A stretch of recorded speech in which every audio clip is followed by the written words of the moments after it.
Jerry back with @Theatrically Jerry. This is part 3 of my 3-part review on V-Show's S716 Goku. So part 3, I'm going to go over my final thoughts on this light fixture and whether it's worth the asking price for it. So right now, V-Show is asking $450 for this 200 watt 3-in-1 moving head light fixture. So it's not too expensive, but it's also not a budget friendly light fixture. It's in the middle. Do I think it's worth $450? With all of the features it has built into it, like the zoom and the frost filter, as well as the glass gobos, I do think it is worth $450. The magnetic coating psi motors are awesome on this light fixture, as you can see.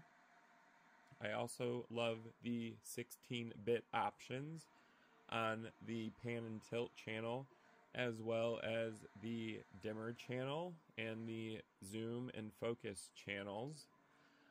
One thing that I love about V-Show's light fixtures, like I have stated, is the ability to select your dimming curve for your dimmer. I have mine set to linear, which is the default, but you can choose other ones. If you haven't already, check out part 2, where I go over all of the features that are built into this light fixture. So I do think this light is worth $450. There is a couple of things that I have found that I did not like about this light fixture. One is V-Show's touch system, which is right here.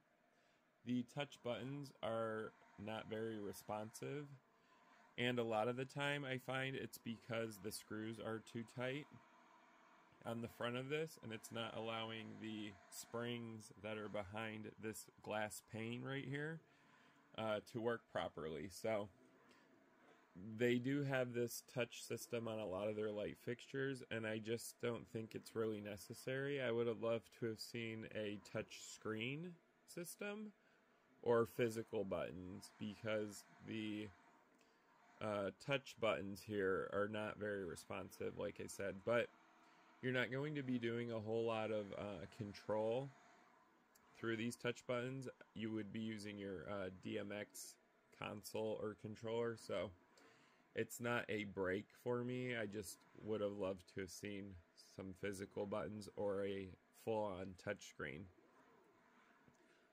A couple of other things that I don't really care for on this particular light fixture is the sound of the fans when the LED is on full intensity.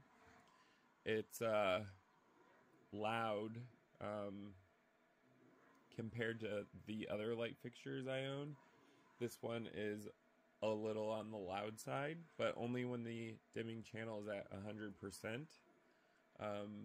When it's at a lower value, the fans either don't turn on at all, or they run at a much slower speed, because there is a variable built-in fan, so it varies depending on the temperature of the LEDs.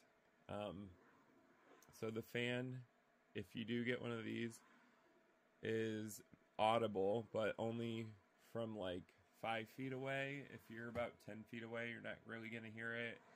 So my final thought on this light fixture is, if you're interested in getting a mid-range 3-in-1 moving head light fixture, I do recommend the S716 Goku by V-Show. They do have an entire line of light fixtures, ranging from their low-end 80 watt, 100 watt LEDs, and then they go up to 200, 300 watt.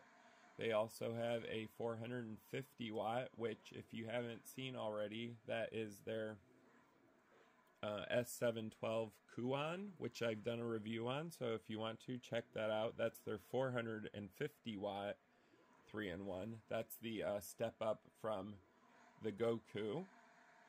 and their brightest is a 600 watt, which I have not reviewed because I do not have one to review. I would love to review the S711, that's what it is. The S711 Buddha from V-Show is their 600 watt, and that is a 4-in-1 beam, spot, wash, and frame. So I have not gotten a hold of that light fixture. I would love to review that one, but I do have this one, and like I said, I also own the S712 Kuon. So I have the S712 Kuon, and we have the S716 Goku, and their highest range one is the S711 Buddha. So if you are interested in purchasing this light fixture, you can go ahead and check out V-Show's website. Thank you for watching part 3 of my 3-part series on the S716 Goku by V-Show. If this video interested you, go ahead and give it a thumbs up. You can also leave a comment down below or a question. I do respond to them as quick as possible. You can also subscribe to my channel at Theatrically Jerry. I do review a lot of light fixtures, as well as atmospherics, DJ lighting, stage lighting, equipment, DMX 512, ArtNet controllers, anything like that. So if that stuff interests you, go ahead and subscribe to my channel. Thank you guys for watching.